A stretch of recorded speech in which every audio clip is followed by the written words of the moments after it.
everyone, and welcome back for our February EBT update. I know this week has been incredibly stressful for so many of you, and I just want to start by reassuring you that your SNAP benefits are not frozen. Earlier this week, there was a memo that caused a lot of confusion and a lot of worry. Many of you reached out with questions, and we did our best to cover everything in last Tuesday's video.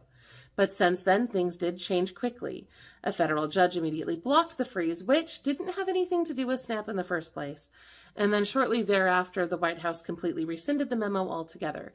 So there's nothing to worry about. There's no freeze in place, and your benefits should be delivered on time, exactly as scheduled. I know how important that security is, and I hope this news brings you some relief. So now let's dive into what is happening this month. We're going to start with some things that you may want to take action on. Several lawmakers have introduced proposals to restrict what you can buy with your food benefits. We've talked about this before, but usually it's a state that wants to change the federal rules, and this time it's congressional lawmakers who make the federal rules. 2 bills have been produced in Congress that could influence how SNAP benefits can be spent. One of them is pretty basic. It's called FIZZ-NO. It stands for Funding is Zero for Zero Nutrition Options. This bill is just 16 lines long, and its sole purpose is to amend the Food and Nutrition Act of 2008 to specify that SNAP benefits cannot be used to buy soda. Now, this isn't the first attempt to modify what SNAP covers, and it certainly won't be the last. In fact, another lawmaker has introduced another bill called the Healthy SNAP Act. This one goes even farther because it aims to ban the purchase of not only sodas, but also candy, ice cream, and prepared desserts with EBT benefits as well. This one might sound familiar to you because this bill was also introduced in 2023, and we talked about it then, but it never really went anywhere. It's unclear if these bills will be able to gain any traction in this new Congress, but it's very likely that these bills are intended to serve as marker bills. Those are smaller bills that are intended to gather support for ideas so that those ideas can be wrapped up in a larger piece of legislation like the Farm Bill. We've seen a lot of marker bills introduced in the last several years because that Farm Bill just keeps getting delayed over and over again. I am curious to know your thoughts on this one, though. A lot of lawmakers have been quoting a statistic that says that around 10% of all SNAP benefits are spent on soda and sugary drinks. So do you think that the SNAP program should allow soda purchases? I really want to hear your thoughts in the comments. But seriously, don't stop at the comments. If you have strong feelings about these bills, please reach out to your elected officials in Congress and let them know whether or not you think they should support these bills. It's important to make your voice heard, and you can find the contact information for your lawmakers at congress.gov. So we've talked about FIZZ-NO and we've talked about the Healthy SNAP Act, but there's one other bill on the table that you should know about, and this is the Snap Back Inaccurate SNAP Payments Act. It's a bit of a mouthful. We've actually discussed this one because it was introduced last year and it is back again. This one is all about overpayments. Right now, states only have to report overpayments that are over $54, but this bill would change that completely and create a zero tolerance policy so that any overpayment, no matter how small, would have to be reported and repaid, even if it's only $1. Plus, it would make states pay the federal government back for any errors, and then you would have to pay the state back for any errors too. Critics are worried that it would create huge delays in getting benefits to people because the states would scrutinize those applications a lot more closely and it would slow things down. I haven't been able to see the exact text of this version of the bill yet, but I will keep watch on that and I will keep you posted as we learn more. One other issue that you may want to bring up with your lawmakers is sunbucks, but unlike the ones we've talked about before, this decision is made at the state level, so it's something you'd have to discuss with your governor and your state legislatures. If you're not familiar, sunbucks is a program that provides an extra $120 in EBT benefits for low-income kids during the summer when school meals aren't available. But unfortunately, some states like Texas, Florida, and Iowa are still refusing to participate. Tennessee did participate last year, but so far they haven't made any moves to join the program again. So there are many areas where this may not be available, and a lot of food banks and advocacy groups are pushing those states to reconsider, and you can be a part of that effort too.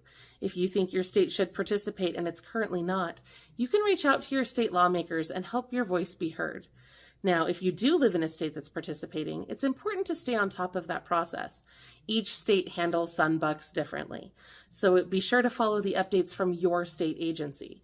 For example, Kansas has already opened applications for their sunbucks program as of last week. Many families will automatically receive these benefits without applying.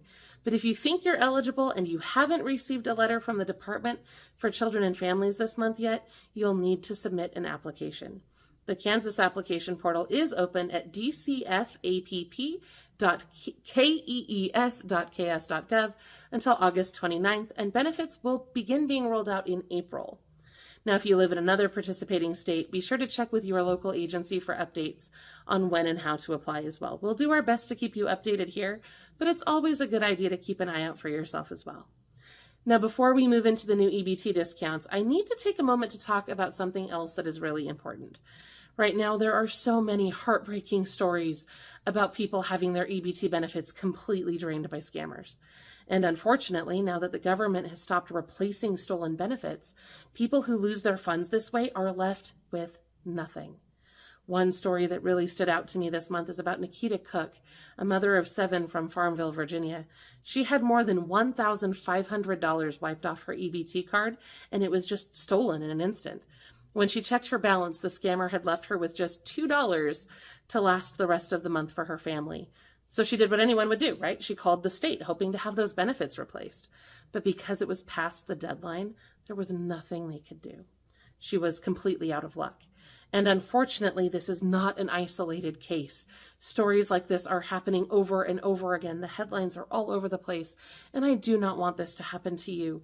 That's why I need you to take action today to protect those benefits. So here's what you can do.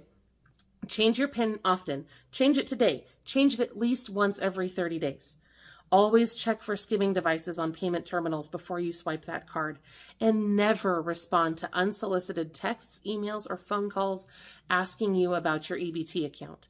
Because once a scammer gets those benefits, there's no way to get that money back anymore. Please, please take these precautions to keep your funds safe. Okay, now that we've talked about that, let's talk about those new EBT discounts that might be helpful to you. We found 21 new discounts in 13 states. The new additions include Arkansas, where you can visit the Arkansas Air and Military Museum in Fayetteville at a discount now. In California, there are several new locations offering EBT discounts, including the Folsom History Museum in Folsom, the Gateway Science Center in Chico, the Japanese Friendship Garden and Museum in San Diego, the Living Coast Discovery Center in Chula Vista, the Palm Springs Air Museum in Palm Springs, and the Huntington in San Marino. In Kentucky, the Shaker Village of Pleasant Hill in Harrodsburg is now offering discounted admission with your EBT card. In Maine, you can check out the Maine Mineral and Gem Museum in Bethel. In Massachusetts, the John F. Kennedy Hyannis Museum in Hyannis is now participating. In Missouri, families can now enjoy the Inspire You Children's Discovery Center in St. Joseph. In Nebraska, I'm going to have a hard time with this, the Kiewit, Luminarium in Omaha is now offering discounts.